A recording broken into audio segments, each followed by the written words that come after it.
Assalamualaikum warahmatullahi wabarakatuh. Perkenalkan, nama saya Azimati Aulina. Saya di sini sebagai moderator. Dan perkenalkan juga rekan-rekan saya, narasumber 1, Deti Afiana Benu, dan narasumber 2, Eli Homsah Sayani Putri.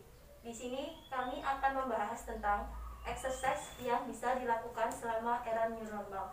Langsung saja menuju pertanyaan ke narasumber nomor 1. Bagaimana tanggapan Anda terkait dengan pandemi COVID-19 ini? Ya, kalau ditanya pandangan saya sebagai mahasiswa, tentunya ini COVID-19 ini merupakan satu pandemi yang tidak bisa kita hindari, tapi itu juga mempengaruhi banyak aktivitas. Jadi mulai dari aktivitas yang biasanya kita lakukan di luar yang itu menguntungkan bagi kita, akhirnya kita harus mengurungkan diri kita harus mengurungkan niat kita untuk melakukan aktivitas itu di luar, baik itu aktivitas yang biasanya kita lakukan untuk pemenuhan kebutuhan hidup maupun untuk prestasi-prestasi tertentu atau berpengaruh kepada anak sekolah dan mahasiswa. Saya sebagai mahasiswa, saya memandang ini sebagai kita bisa bilang ini menguntungkan tapi juga bisa merugikan. Yang pertama, kita harus melaksanakan kuliah secara online, dan teman-teman kita yang anak-anak sekolah juga harus melaksanakan segala sesuatunya lewat online. Dan kerugiannya yang bisa kita lihat di sana itu dengan melaksanakan kuliah secara online, kita perkuliahannya itu kebanyakan praktek seperti itu. Kalau kita melaksanakannya secara online, paham dan tidak pahamnya itu bisa kita ukur sendiri. Jadi kita tidak mendapatkan apa yang sebenarnya harus kita dapatkan, dan kita seolah-olah merugikan kita secara pribadi.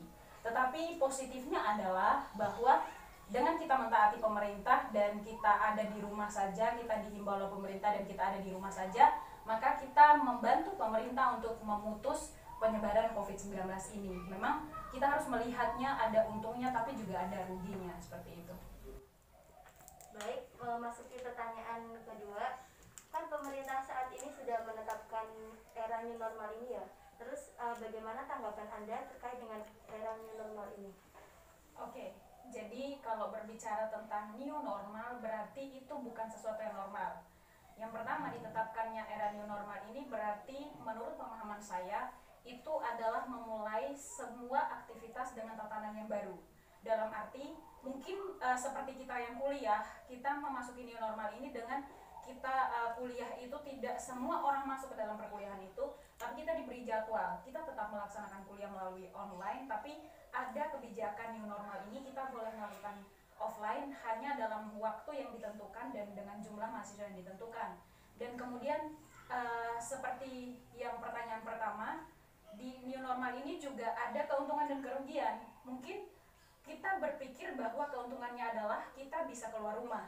Kita bisa keluar rumah, selama ini kita ada di rumah saja, kita mungkin bisa keluar rumah dengan kita mematuhi protokol kesehatan. Tetapi kerugiannya adalah dengan adanya new normal ini, maka akan ada banyak orang yang berpikir bahwa kita sudah boleh keluar rumah, dan akhirnya dengan kita ada di luar rumah, kita tidak tahu bahwa apa yang akan terjadi di sana. Siapa tahu orang yang kita jumpai itu adalah ODP, kita juga tidak tahu. Dan kerugian yang lainnya adalah mungkin kita mendatangi tempat-tempat umum yang kita tidak tahu orang-orang tertentu yang baru bepergian dari mana, kita juga tidak tahu seperti itu. Tapi sebaiknya kita sebagai mahasiswa atau kaum cendekiawan, kita harus lebih berpikir cerdas, kita harus menentukan diri kita supaya ketika kita menanggapi new normal ini, kita benar-benar sudah melakukan sebuah aktivitas di luar atau kita tetap ada di rumah saja dan melakukannya itu hanya sebatas dengan keperluan-keperluan tertentu. Karena seperti yang tadi saya katakan bahwa new normal itu bukan normal, memulai tatanan yang baru tapi dengan persyaratan-persyaratan tertentu, dan pastikan bahwa kita itu tetap sehat, tetap tidak terkontaminasi oleh apapun, sehingga kita keluar itu kita tidak menularkan penyakit kepada orang lain. Langsung saja memasuki pertanyaan yang ketiga. Apa saja sih kegiatan yang bisa dilakukan selama di rumah aja itu? Iya, kegiatan yang dilakukan di rumah aja. Jadi walaupun ini sudah ada new normal, tapi kan ini baru awal new normal. Jadi tidak semua kegiatan itu kita lakukan di luar. Dan selama di rumah aja, saya secara pribadi merasa saya ingin kerjakan selama sebelum corona itu malah dilaksanakan seperti itu. Tapi juga ada negatifnya, ada hal-hal yang misalnya kita tidak bisa menjangkau teman-teman yang biasanya kita anak mahasiswa suka nongkrong dan lain-lainnya, kita tidak bisa melakukannya.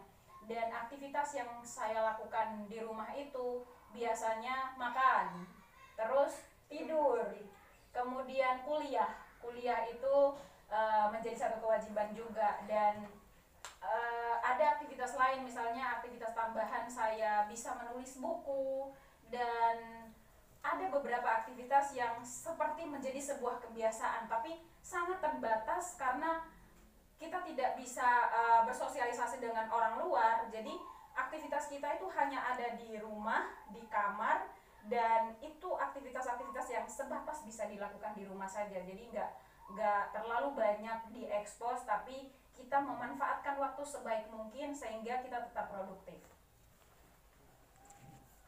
Oke. Baik, terima kasih.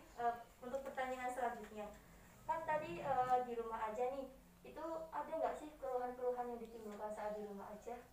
Pastinya ada. Kenapa? Karena tidak melakukan aktivitas olahraga yang pertama. Jadi kebetulan aktivitas kuliah itu, kita kuliah kan panjang banget dalam waktu beberapa jam gitu. Nah, itu yang sering dirasakan itu misalkan pegel-pegel atau sakit pinggang. Yang paling sering itu sakit pinggang karena kita duduk lama, terus sudah makan banyak di rumah aja, terus langsung tidak melakukan olahraga tapi langsung tiduran. Jadi itu yang paling sering dirasakan itu pegel-pegel, terus sakit pinggang, terus kayak di bagian lutut juga mulai terasa pegel-pegel seperti itu. Jadi mungkin karena kurang berolahraga atau juga tidak melakukan aktivitas di luar, jadi hanya seperti itu, dan kurang juga kena udara luar. Jadi ya seperti itu yang bisa dirasakan, pegel-pegel, terus sakit pinggang, sakit lutut, ya seperti itu, berhubungan dengan tubuh. Baik, terima kasih kepada Derti yang sudah memberikan tanggapannya. Langsung saja kita masukin narasumber kedua. Tadi kan sudah disebutkan keluhan-keluhan yang sudah dijelaskan oleh narasumber satu. Itu kalau boleh tahu, keluhan kalau dalam fisioterapi itu nama keluhannya itu apa? Oke, jadi keluhan seperti nyeri punggung, nyeri tungkai, kita biasa menyebutnya dengan musculoskeletal disorder. Jadi musculoskeletal disorder itu adalah suatu kondisi yang mengganggu fungsi sendi, ligamen, otot, dan fungsi gerak tubuh. Jadi itu ini bisa mengakibatkan rasa sakit dan bisa mengganggu dalam aktivitas kita sehari-hari. Gangguan ini biasanya terjadi di area leher, tungkai, punggung, pinggang, dan di area sendi lainnya. Dan keluhan yang muncul dapat berupa nyeri otot, spasme otot, ataupun penurunan kekuatan otot. Baik, terima kasih. Tadi kan sudah disebutkan keluhan-keluhannya. Itu keluhan-keluhan itu bisa dikurangi dengan apa saja? Untuk keluhannya kita bisa biasanya menggunakan dengan stretching.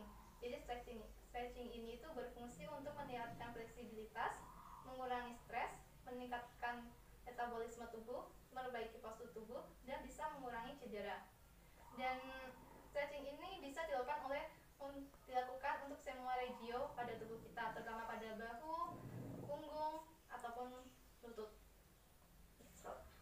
Baik, terima kasih atas tanggapan yang telah diberikan oleh narasumber kedua.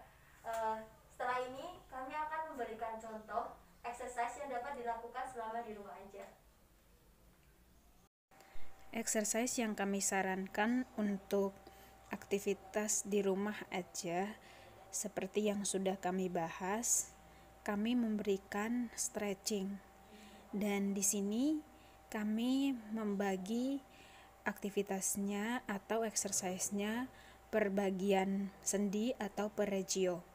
Dan teman-teman bisa mengikuti contoh daripada yang dilakukan oleh member kami.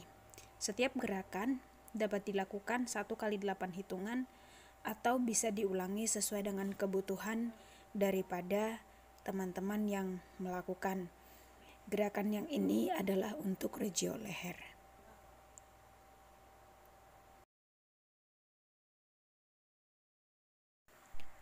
Kemudian dilanjutkan dengan regio bahu atau yang biasa disebut dengan shoulder.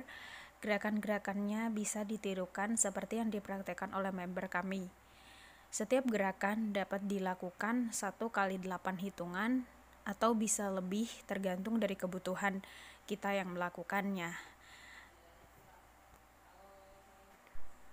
Mudah untuk dipraktekkan karena tidak membutuhkan alat bantu untuk aktivitas ini atau untuk exercise yang kami sarankan ini. Jadi bagi siapapun dapat melakukannya.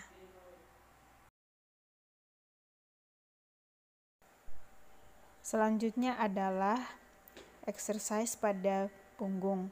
Dimulai dengan gerakan yang memberikan tarikan pada daerah punggung. Dan ini bisa dilakukan 1 kali 8 hitungan atau bisa lebih sesuai dengan kebutuhan, dan sangat mudah dilakukan karena tidak membutuhkan alat apapun. Gerakan ini akan timbul tarikan-tarikan pada bagian punggung yang dapat memberikan stretch pada punggung kita. Selanjutnya adalah tungkai.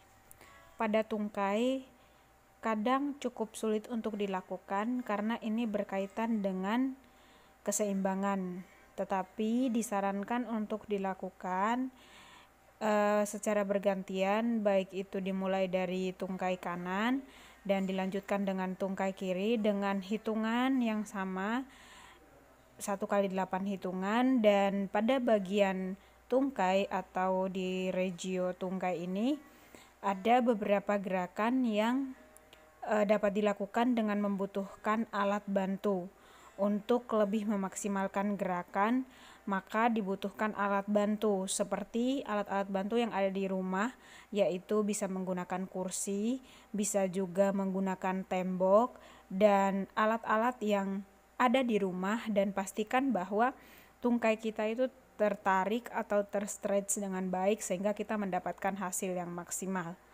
Jadi selamat mempraktekkan di rumah dan selalu hidup sehat. Ikuti setiap gerakan yang kami berikan, dan kami berharap ini dapat memberikan manfaat bagi teman-teman sekalian yang menyaksikan video ini dan bisa mempraktekannya di rumah.